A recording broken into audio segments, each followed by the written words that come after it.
છેલ્લે આપણે શબ્દ નંબર 10 જોઈ લો. શ્રી ચાલ્લા ખાતું. લગ્ન પ્રસંગે ભેટ સોગાદ આપવામાં આવે એ ચાલ્લા ખાતે લખવામાં આવે છે. ત્યાર પછી જોઈએ નંબર 11. બોલો નંબર 11 શું આપવામાં આવેલું છે? શ્રી સિલ્લક વધઘટ ખાતું. હવે આ સિલ્લક વધઘટ એટલે શું? આપણે વેપારી રોજમેળ બનાવે અથવા તો બેઠો મેળ બનાવે તો રોજમેળ કે બેઠા મેળ મુજબ હિસાબ લખે. એ હિસાબ મુજબ આખા દિવસની અંતે જે આપણી પાસે રોકડ સિલક હોવી જોઈએ એ સિલક અને આપણા કેશ કાઉન્ટરમાં જે સિલક હોવી જોઈએ એ સિલક, બંને સિલક કેવી થવી જોઈએ? સરખી. આપણા કેશ કાઉન્ટરમાં જે સિલક હોય એ ગલ્લાની સિલક અને આપણા ચોપડા મુજબની સિલક એ બંને દિવસને અંતે કે મહિનાની અંતે બંને કેવી હોવી જોઈએ? એક સરખી. પણ અમુક સંજોગો વશાત ભૂલ થઈ હોય તો આ બંને સિલ્લકો સરખી આવતી નથી, બંનેમાં તફાવત ઉદ્ભવે. તો જ્યારે આવો તફાવત ઉદ્ભવે ત્યારે ખાતું બનાવવામાં આવે છે, ખાતું ખોલવામાં આવે છે, એને કહેવાય છે સિલ્લક વધઘટ ખાતું. જો આપણા ચોપડા મુજબ સિલ્લક હોય એની કરતા ગલ્લામાં પૈસા ઓછા હોય તો લખાય સિલ્લક વધઘટ ખાતે ઉધાર, કારણ કે નુકસાન થયું. ચોપડા કરતા આપણા ગલ્લાની સિલ્લક વધારે હોય તો સિલ્લક વધઘટ ખાતે જમા. આ ખાતું ખોલવામાં આવે છે એનું નામ છે સિલ્લક વધઘટ ખાતું. ઘટે તો નુકસાન, સિલ્લક વધઘટ ખાતે ઉધાર. વધે તો નફો, સિલ્લક વધઘટ ખાતે જમા. વાંચો ત્યાર પછીનો નંબર 12 શું છે? ઉબળેક ખાતું. કેવું ખાતું? શબ્દો પણ એવા છે. 13મો શબ્દ તો ક્યાં ટપકે? ઉપર ટપકે. તો ઉબળેક અને ઉપર ટપકે બંનેમાં એક માઇનોર ડિફરન્સ છે. શું ડિફરન્સ એ જોઈએ? ધંધાદારી સંબંધો હોય તો એ સંબંધોને કારણે કોઈ વ્યક્તિને ધંધાના માલિક દ્વારા ઉછીના પૈસા આપવામાં આવે. કેવા પૈસા આપવામાં આવે? ઉછી. આ ઉછીના એટલે શું? વ્યાજ લેવાનું. ઉછીના પૈસામાં વ્યાજ હોય? વ્યાજે લીધેલા હોય તો વ્યાજ હોય. તો કોઈ વ્યક્તિને ધંધાદારી સંબંધોને કારણે વેપારીએ એક દિવસ કરતા વધારે સમય માટે નાણાં ઉછીના આપ્યા હોય. કેટલા દિવસ કરતા વધારે સમય? એક દિવસ કરતા વધારે સમય માટે નાણાં જો ઉછીના આપવામાં આવે તો એ રકમને કહેવામાં આવે છે ઉબળેક રકમ. શું કહેવામાં આવે છે? ઉબળેક. આ રકમની ખતવણી કરવાની હોતી નથી. એટલે ખતવણી કરતી વખતે ખાપા, ખાતા વહી પાના નંબર એવો શબ્દ લખવામાં આવતો નથી. આપણે યાદ રાખવાનું છે કે એક દિવસ કરતા વધારે સમય માટે ઉછીના નાણાં આપ્યા તો બોલો એને શું કહેવાય છે? ઉબળેક. ઉપર ટપકે. ઉપર ટપકે એટલે શું? તો કે કેટલા દિવસ માટે નાણાં આપ્યા? એક દિવસ, 24 કલાક માટે.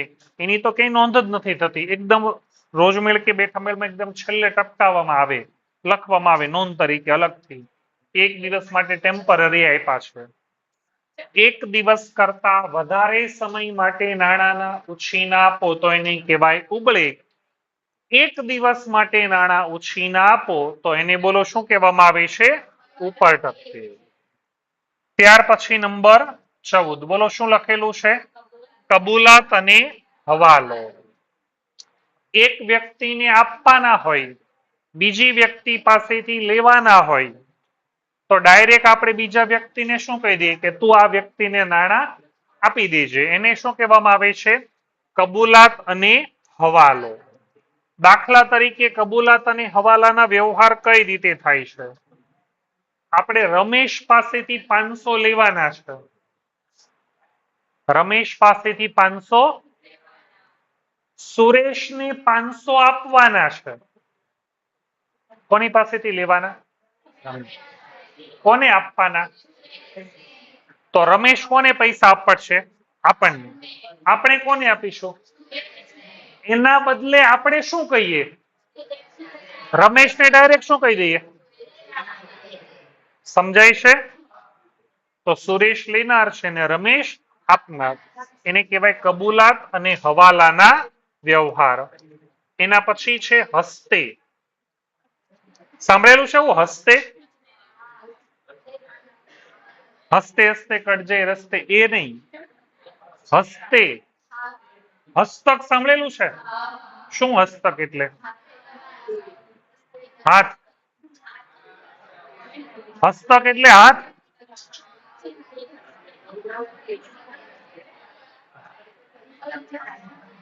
ઘણી વખત કોઈ વ્યક્તિને નાણાં મોકલવાના હોય તો એ નાણાં સીધે સીધા મોકલતા નથી. કોઈ વ્યક્તિ દ્વારા અન્ય વ્યક્તિ દ્વારા આવા નાણાં મોકલવામાં આવે તો એને કહેવામાં આવે છે હસ્તે.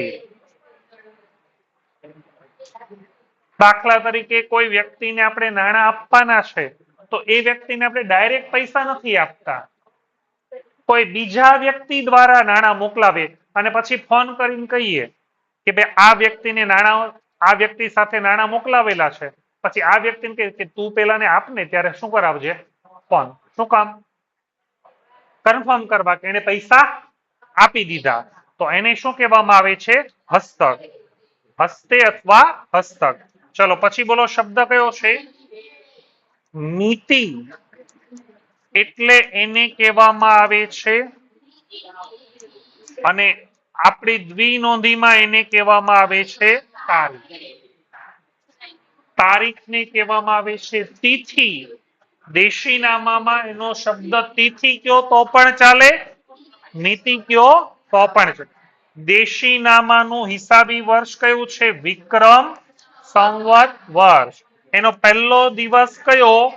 કારતક સુદ. અને વિક્રમ સંવતનો છેલ્લો દિવસ આસો વદ અમાસ. આ પખવાડિયા 15 દિવસ સુદ ના હોય અને 15 દિવસ વદ. 15 દિવસ સુદ, 15 દિવસ વદ. અંજવાળિયું, અંધારિયું, 15 દિવસ. કૃષ્ણ પક્ષ, શુક્લ પક્ષ. આપણે તારીખ હોય 1 2 3 4, દેશીનામામાં તિથિ હોય એકમ, બીજ, ત્રીજ, ચોથ, પાંચમ, છઠ, સાતમ, આઠમ, નોમ, દશમ, અગિયારસ, બારસ, તેરસ, ચૌદસ, પંદરસ. પૂનમ આવે ને પછી 15 પૂરા થાય પછી પાછા ચાલુ ક્યાંથી થાય? એકમ. પછી પાછો છેલ્લો દિવસ અમાસ. ખબર પડી? એને કહેવામાં આવે છે તિથિ અથવા તો નીતિ. ત્યાર પછી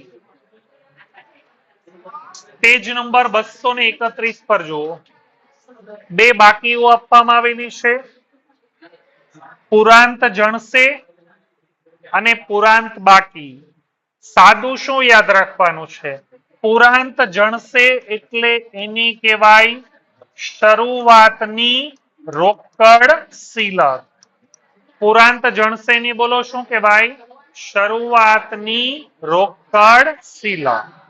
રોજમેળ કે બેઠામેળની અંદર જે પહેલા દિવસે શિલ્લક હોય એ શિલ્લકને કહેવામાં આવે છે શરૂની રોકડ. શરૂની રોકડને લખાય છે શ્રી પુરાંત જણસે. ત્યાર પછી બોલો શું છે? શ્રી પુરાંત બાકી.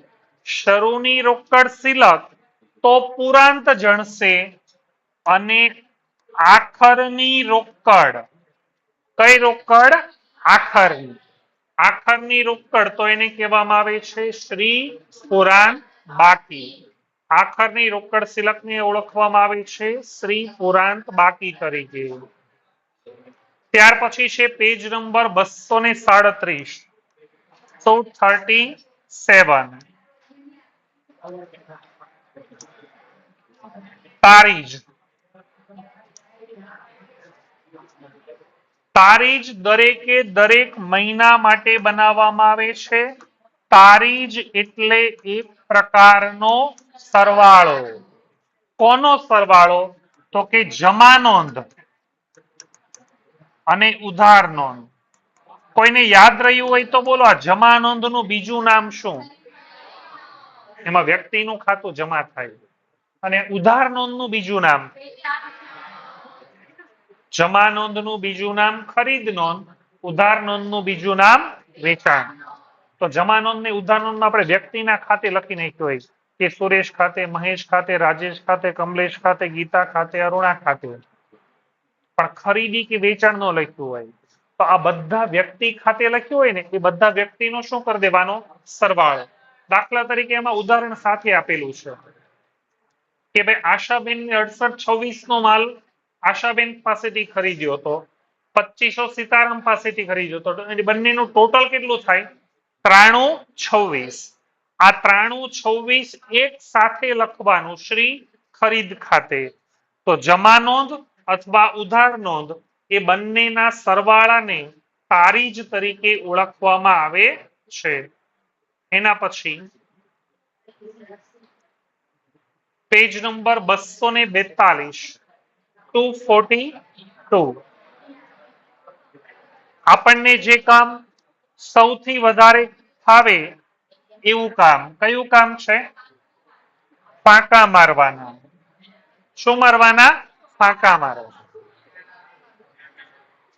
રોજમેળ કે બેઠા મેળમાં જે વ્યવહારની ખતવણી થઈ ગઈ છે એ ખતવણીની રકમની નીચે એક ઝીરોની નિશાની કરવામાં આવે છે.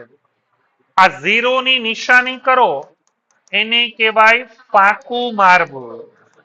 ફાંકું મારવું એટલે આ વ્યવહારની ખતવણી થઈ ગઈ. દ્વિનોંધીમાં યાદ હોય તો દ્વિનોંધીમાં દાખલા તરીકે આમ નોંધ હતી કે ખરીદ ખાતે ઉધાર તે રોકડ ખાતે જમા. જેની ખતવણી થઈ જતી ને બાજુમાં આપણે શું કરતા? શું કામ? યાદ રે, રિપીટ ન થાય. તો આમાં એ ખરાની નિશાની નથી કરવાની, એની જગ્યાએ રકમની નીચે ઝીરોની નિશાની. તો આ ઝીરોની નિશાની કરો એ પ્રક્રિયાને કહેવાય ફાંકું મારવું. એના પછી છે ખાતાનું સાંધણ. પેપરમાં હોય, સમાચાર પત્ર આપણે વાંચતા હોય ને તો ખબર હોય કે કોઈ લેખ આપેલો હોય, પછી લેખ પૂરો થઈ જાય પછી નીચે લખે અનુસંધાન પેજ નંબર 15. જોયું છે એવું? તો એનો મતલબ શું થાય? આ પૂરું થઈ ગયું છે. એ પછી શરૂ ક્યારે થાય? Page number 15. તો આમાં પણ એવું છે કે પેજ પૂરું થઈ જાય તો ખાતા વહીમાં દરેક પેજ, દરેક ખાતું હોય ને એના માટે કોરું પેજ હોય. એક વ્યવહાર લખ્યું પછી કોરું પેજ, પણ બાય ચાન્સ એ પેજ ભરાઈ જાય તો એને પછીના પેજ પર લઈ જવામાં આવે છે. એને કહેવામાં આવે છે ખાતાનું સાંધણ. ખાતા વહીના પ્રકારો 3 પ્રકારો છે: સાદી ખાતા વહી, બેઠી ખાતા વહી, સામા દસ્તકની ખાતા. ખાતા વહીના 3 પ્રકારો પૂછાય છે. ત્યાર પછીનો શબ્દ નંબર 6 પછીના પેજ પર છે, પેજ નંબર 243 પર. ખાતાનું મંડામણ. કોઈ શરાફ કે જે નાણાંનું ધીરધારનો ધંધો કરે છે એ પોતાના ચોપડે ખાતું ખોલે છે કોઈ પણ ગ્રાહકનું, તો ખાતું ખોલી આપવા બદલ જે ચાર્જ વસૂલ કરે એને કહેવાય ખાતાનું મંડામણ અથવા ખાતું મંડામણી. આપણે જે રીતે બેંકમાં ખાતું ખોલાવવું હોય તો અમુક બેલેન્સ ભરવી પડે. બેલેન્સ ભરો પછી બેંકમાં ખાતું ખોલી શકાય. તો સેમ આમાં એવું છે કે ખાતું ખોલીએ એ બદલ જે ચાર્જ આપવો પડે એ ચાર્જને કહેવામાં આવે છે ખાતાનું મંડામણ. પછી જો શબ્દ વાંચો તો શું છે? પછીનો શબ્દ કયો છે? કોથળી છોડામણી. ઘણીવાર નાણાં ધીરનાર શરાફ ગ્રાહકને નાણાં ધીરે ત્યારે અમુક રકમ અગાઉથી કાપી લે અને બાકીની રકમ આપે. કાપી લીધેલી રકમને કોથળી છોડામણી તરીકે ઓળખવામાં આવે છે. દાખલા તરીકે કોઈ વ્યક્તિને ₹1,00,000 આપવાના છે, એમાં ₹5,000 વ્યાજ છે. વ્યાજે કેટલા આપવાના છે? 1 લાખ. એમાં વ્યાજ કેટલું? 5000. વ્યાજે આપવાના કેટલા? 1 લાખ. એમાં વ્યાજ કેટલું? 5. ધારો કે 1 મહિના માટે આપવાના છે, તો આપણે લાખ રૂપિયા આપવાના, પછી મહિનો પૂરો થાય પછી સામેવાળો વ્યક્તિ આપણને કેટલા આપે? 5000 જ આપે. 1,05,000. કેમ? 1 લાખ મૂળ રકમ અને 5000 વ્યાજ. તો આમાં શું કરવામાં આવે કે એને 1 લાખ રૂપિયા આપવામાં આવે ને તો 1 લાખ પૂરા નો આપે, 5000 રૂપિયા વ્યાજ શું કરી લે? કટ. તો આપે કેટલા? 95,000 જ આપે. વ્યાજ કાપી લે. તો કાપી લીધેલી રકમને કહેવાય કોથળી છોડામણી. ધારો કે હવે પછી સામેવાળો વ્યક્તિ પાછો 1,05,000 આપશે, એ તો ઓલરેડી લઈ લીધા છે, તો હવે સામેવાળો વ્યક્તિ પછી કેટલા આપશે? 1 લાખ. ખાતાની બાકી જે આપણે આવી ગયું ઉધારની જમામાંથી જે બાજુ ઘટે એ ખાતાની બાકી કહેવાય છે. ત્યાર પછી અગત્યનું છે ખાતાના પ્રકાર. ખાતાના 2 પ્રકાર છે, કાચા ખાતા અને પાકા ખાતા. કાચા ખાતા અને બીજું પાકા. કાચા ખાતા એટલે સાદું યાદ રાખવું હોય ને, આ વિકલ્પમાં કે 1-2 વાક્ય પૂછે ને તો તરત આવડી જશે. વેપાર ખાતું અથવા નફા નુકસાન ખાતું. આમાં જે ખાતા આવે ને એને કયા ખાતા કહેવાય? કાચા. અને જે પાકા સરવૈયામાં આવે એને? દાખલા તરીકે મૂડી ખાતું, પાકું ખાતું. પાકા સરવૈયામાં આવે. ખરીદ ખાતું, દેવાદારનું ખાતું, રમેશનું ખાતું, પાકું ખાતું. રમેશ કા દેવાદાર હોય ને કા લેણદાર. તો વેપાર કે નફા નુકસાનમાં આવે તો ખરીદી, વેચાણ, ખર્ચ કે આવક એ ખાતા. ખરીદી, વેચાણ, ખર્ચ કે આવક કાચા ખાતા. વ્યક્તિના ખાતા, મૂડીના ખાતા, ઉપાડના ખાતા એનો સમાવેશ કરવામાં આવે છે પાકા ખાતાની અંદર. ત્યાર પછી આવે છે ઉતારો. જે જાનમાં ઉતારો આપવામાં આવે એ ઉતારો નહીં. દેશી નામાનો શબ્દ છે ઉતારો. દ્વિનોંધી નામા પદ્ધતિમાં જેને આપણે કાચું સરવૈયું કહીએ છીએ. શું કહીએ છીએ? કાચું સરવૈયું. એને કહેવામાં આવે છે ઉતારો. અને સૌથી છેલ્લું હવાલા મેળ. સૌથી છેલ્લું હવાલા મેળ. પરીક્ષામાં આનું બીજું નામ પૂછાય છે કે હવાલા મેળનું બીજું નામ શું? એને કહેવાય જમા ખર્ચી મેળ, બાંધછોડ મેળ અથવા અચળ મેળ. આ 3 માંથી કોઈ પણ નામે ઓળખવામાં આવે છે.